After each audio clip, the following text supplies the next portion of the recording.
What about Arsenal? They've been top of the Premier League since late August, but tonight, if they were to lose against Manchester City at the Emirates Stadium, they would actually slip to second with a game in hand. Let's get more on this with former Arsenal striker Alan Smith. Alan, I bet you're buzzing with my introduction there. Are you getting a little bit nervy? You can't help but not get nervous, really, Pete, because it is such a huge game. I'm not sure the players would be feeling quite as nervous. I think they're a bit calmer these days. They're a young side, obviously, but they attack these big matches with a lot of confidence, a lot of composure. I mean, they've beaten most of the big teams already. Spurs twice, Liverpool, Chelsea, Manchester United. So I think they'll go into it with a little bit of freedom and hope the Gunners can produce the best football. We've just been talking about a potential takeover at Tottenham there as well, Alan. I mean, you know the clubs very well indeed. Could that have an impact on Arsenal as well in some ways, if they see their rivals getting huge money investment?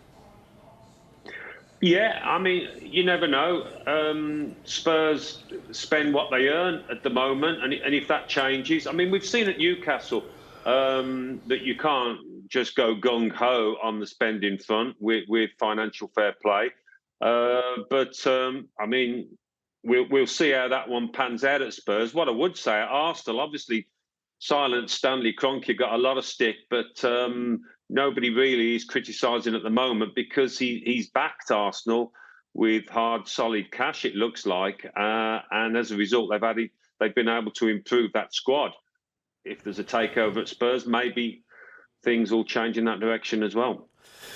On the game tonight, like you say, Arsenal, if they were to lose to Manchester City, would drop to second with the game in hand, of course. It needs to be pointed out. But in your memory, one of the biggest games to be played at the Emirates since they left Highbury, of course, a ground where you scored so many goals? Yeah, I think definitely in terms of the Premier League, Pete, yeah. I mean, there's been some huge Champions League games. That Barcelona one comes to mind. Manchester United as well in the Champions League. But yeah, Arsenal haven't been going for the title this seriously for a long, long time. So given, the tightness between Arsenal and Manchester City, the fact that City can go level on points, go just above them in the table, it's all to play for. I know the Arsenal fans will be nervous as heck at the moment going into it. So it's set up to be a fantastic contest, really difficult to call. Arsenal have had a blip, haven't they, with that defeat to Everton, the draw at home to Brentford. So you're hoping that they can bounce straight back. And the fans are going to be important tonight, aren't they? I mean, Mikel Arteta will be desperate for the Arsenal supporters to get right behind his team. Yeah, it will be. I think it'll be deafening in that stadium. I think it's as noisy, more noisy than it's ever been in all the years that they've been at the Emirates. So that bodes well. And when Arsenal are up against it, the crowd stay behind them. I think the supporters have got faith in this young side now. And why wouldn't they after what they've seen over the last year or so?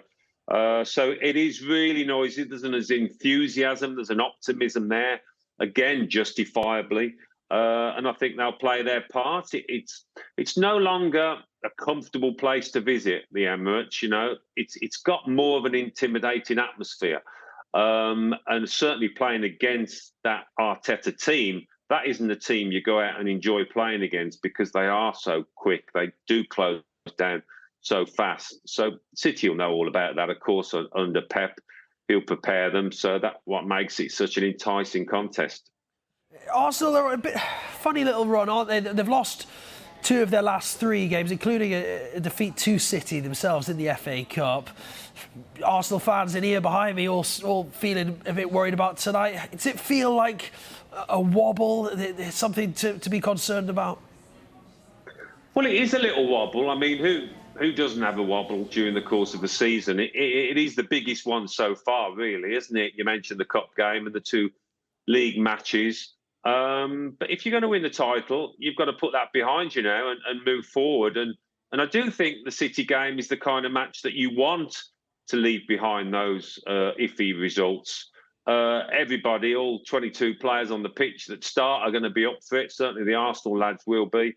And they've started matches so quickly when they've played well, Pete, the way they've knocked the ball about, they've gone at teams. City, I'm sure, will be prepared for that. But it's a wobble that needs to come to an end tonight. And Arsenal have only actually dropped 4 points at home all season. So do you expect them to go out for the win, or actually would Arsenal fans and Mikel Arteta find a draw to be a pretty useful result, do you think?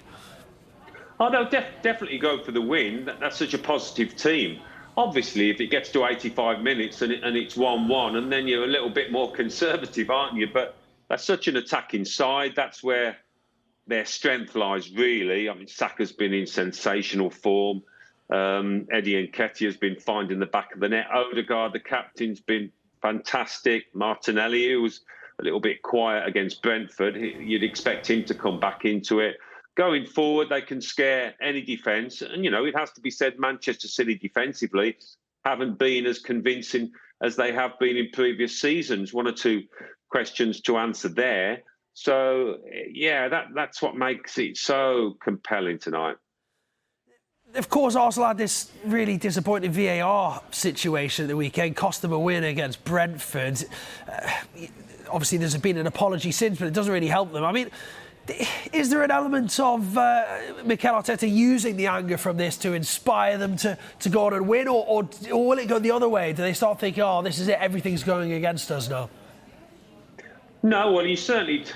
you do try and adopt that bit of siege mentality in the way that Pep Guardiola is at Manchester City over all the financial questions there.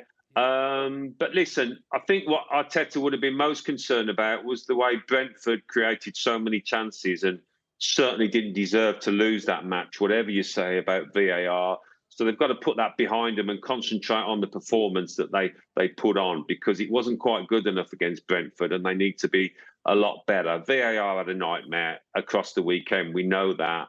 And there'll be a lot of questions being asked within the Refs Association, and let's hope there's no more controversy tonight. Let me ask you a question here, Al, as a striker yourself. There's question marks over Erling Haaland, whether he'll play or not. From an Arsenal perspective, do you want him to play or not play? You want him to not play. There's no doubt about that. I know he's not got a great record goal-scoring wise against the big sides, but he's a beast when he's at it, and if he gets the service, he's difficult, very difficult, bordering on the impossible for most centre-halves to handle. Those kind of balls into the box, he's tall, he's strong, and he times his runs so well. It's not just about the physical aspects, it's about his cuteness in the box, the positions he takes up. So, I know. I think he was on the training ground, wasn't he, yesterday? I would expect him to play, definitely. Arsenal fans are probably shouting at the telly for me to shut up here, but we're going to have a look at Haaland's record away at the so-called Big Six in the Premier League and show you that he's actually struggled a little bit, as you can see. Liverpool, Chelsea, Tottenham, Manchester United here. No goals, no assists, very few touches. When they've played away against other teams in the Big Six. So tonight, of course, it's Arsenal. So he's going to have to do something he's not managed so far this season, and that is get a goal or an assist or anything at all against a fellow top 6 team. Yeah, he's due a goal, isn't he? Whether he's aware of those stats or not, I don't know. I mean, you can't question his total. It's just brilliant, isn't it? And he could easily break the Premier League record for goal scoring in one season.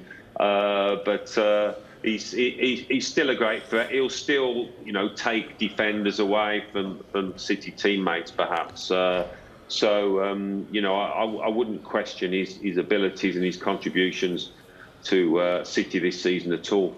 And Kevin De Bruyne, when he ticks, Haaland seems to tick as well. But there's been some suggesting that the Haaland's dip in form is linked very much to Kevin De Bruyne's. But he's back in the starting lineup at the weekend against Villa. They were 3-0 up at half-time after that, and is he going to be key tonight, De Bruyne, if City are going to get a result against your old team? Yeah, listen, he's a world-class player, isn't he, De Bruyne? And Pep does come up with some surprising selection decisions at times. We've seen it on several occasions in the Champions League, and when he left out De Bruyne the other day, he knows his players better than anyone. Maybe he just felt De Bruyne needed a little bit of a rest, and sometimes it's quite handy to watch things from the sideline and to get a better perspective. But yeah, this is a huge game, and De Bruyne linking up with Erling Haaland is a pretty frightening prospect. How do you contend with it? That's really difficult. Not many sides have found the answer to that one. But De Bruyne, he's a big game player, and he's only human. He will have average games for him, but this is a match in which he'll be determined to get hold of that ball and make things tick for City. Alan, you said that, just going back when we were talking about Haaland there, the fact he hasn't scored against one of the so-called big six yet means he's due a goal tonight. Well, in the same breath, Arteta has never actually beaten his mentor Guardiola in the league since he took over at Arsenal. So is tonight the night? Is he due a win against Pep? Yeah, I think so. I mean, you can look at the last two games and say Arsenal aren't in form, but across the whole piece of the season, Arsenal have been sensational, and I think there's a confidence within that team, Pete, and I don't think there's a fear factor anymore. I don't think they're intimidated by teams like City. I think back to the performance last season, the first 45 minutes against City was as good as I've seen them play for about 15 years. Gabriel got sent off, didn't he, in the second half, and it fell apart a bit. But the Arsenal players, I think they know they're a good team. They know individually they're good players. And they know they're more than capable of going head-to-head with those City opponents. So from that point of view, I don't think there'll be a problem, psychologically. It's just who can produce the best football on the night. OK, before I let you go, I have to ask you for a prediction, Alan, sorry. Yeah, I answered this one earlier today, and maybe Haaland will get his goal. He'll break his duck, but the Gunners will win 2-1.